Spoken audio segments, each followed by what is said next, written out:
Dear chess friends, this is Štěpán Žilka. Welcome on Royal Chess channel. In this video I will show you a last game of this series of Magnus Carlsen, this time against Levon Aronian. Magnus will have black pieces and the game took place in Norway Chess 2019. The game was pretty interesting, pretty sharp, so let's go for it. So we have some Sicilian with bishop b5. It's recently has been very popular with white. Somehow I still do not like the move much because I just value bishops too high. So I basically do not like capturing knight with bishop. But okay, according to a lot of engine, it's the best move. This bishop b5. So this is some main line. And I also used to play this setup with black, just having this this control over the center. But okay, I played this and I also had problems with black pieces with this position in many games, so it's definitely not so easy.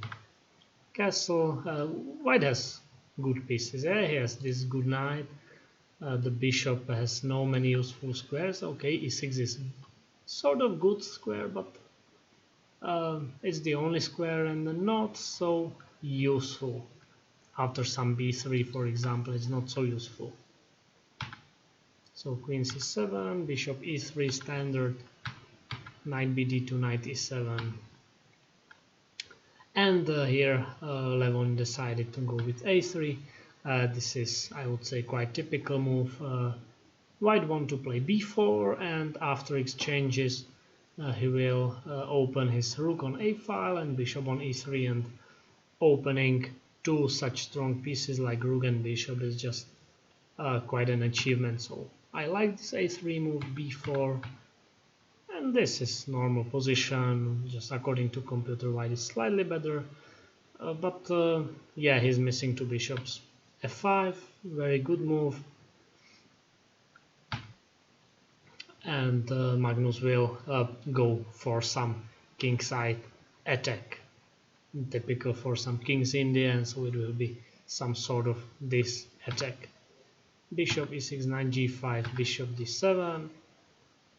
No point in taking the knight, just the bishop is very useful. As you know, in King's Indian, it's this light square bishop is the mating piece with these sacrifices, and this g2 pawn, g2 square is just very important piece, and this knight g5,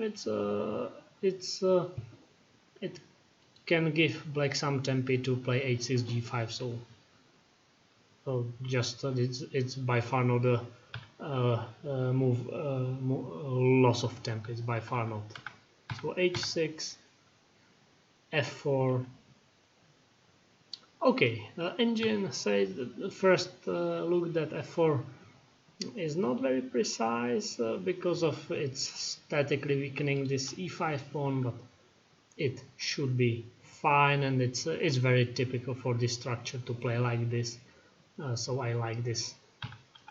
Computer says g5 immediately, just keeping the pressure, keeping the tension, but then you must expect that white can take on f5, and that you will stay with this pawn. So I absolutely understand this f4 move from Magnus, even though engine says it's probably not the most precise one.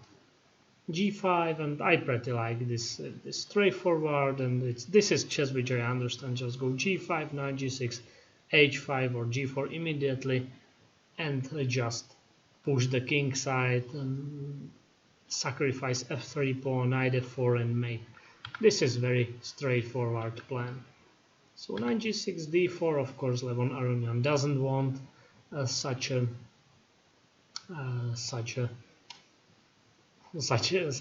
order of events, or just he must of course attack Magnus before this this king side expansion happens.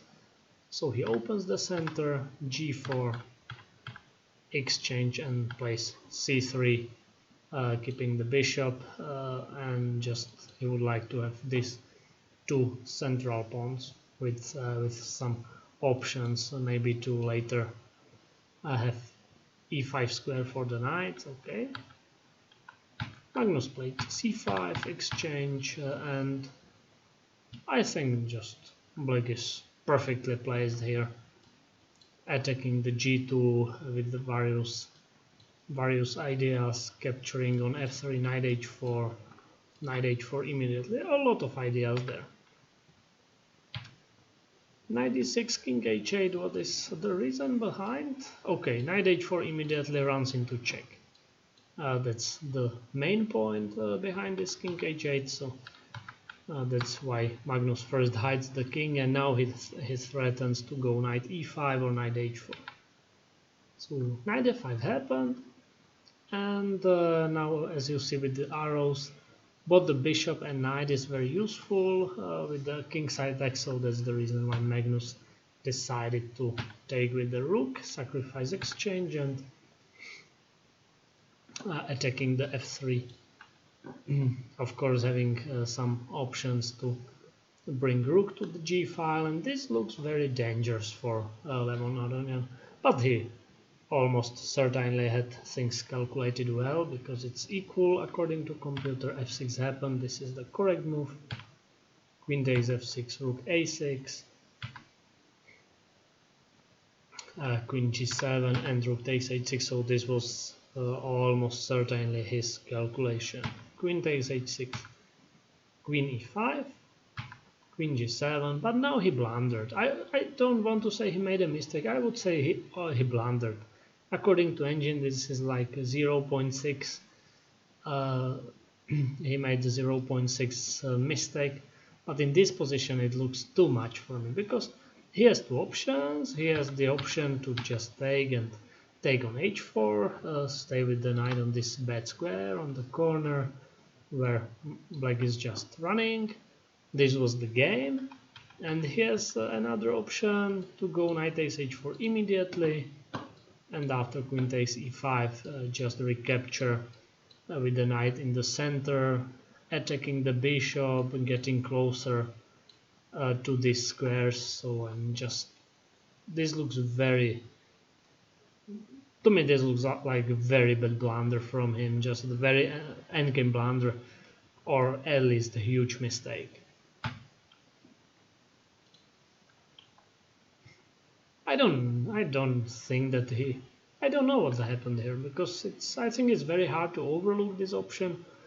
So I expect he misevaluated something in this line with knight on e5, but I don't know why. Okay, maybe he wanted to have some fork options against f4, but I don't know. I don't really know, because I think he almost certainly couldn't miss such an easy tactics, so he probably wanted to make use of the knight, but I don't know. I don't much understand this.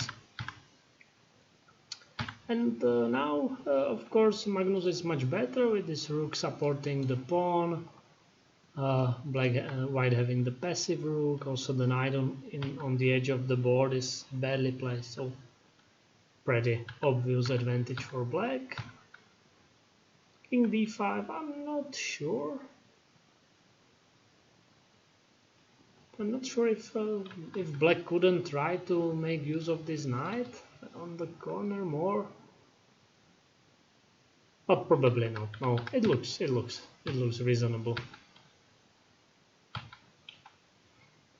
Okay, computer says that king e5 is correct, because he wants to go after the knight.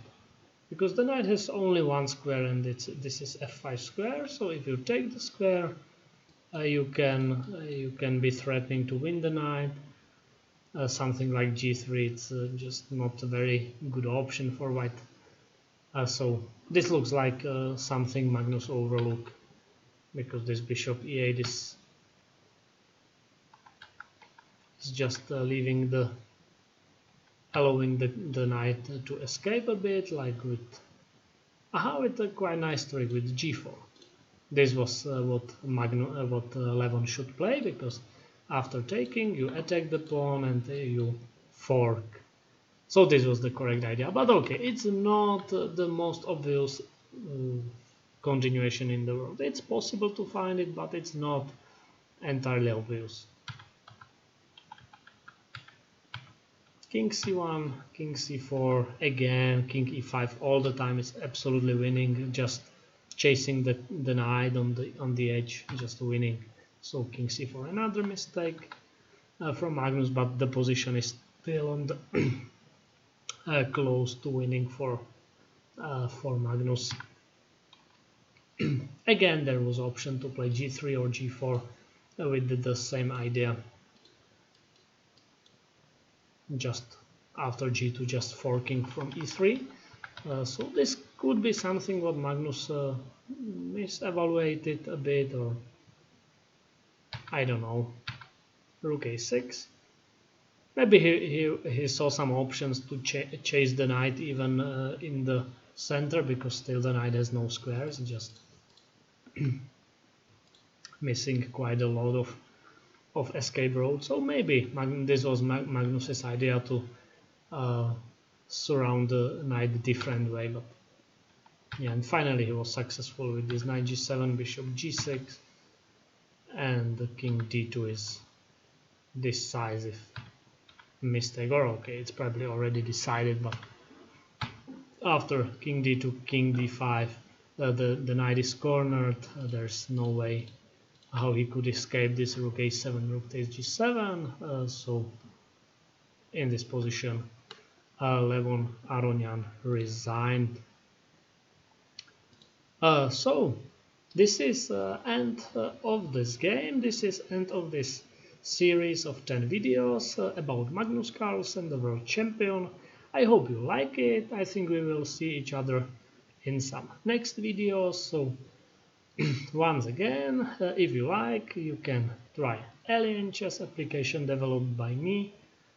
Enjoy Royal Chess channel, enjoy chess, and I hope to see you again. So thank you for watching and goodbye.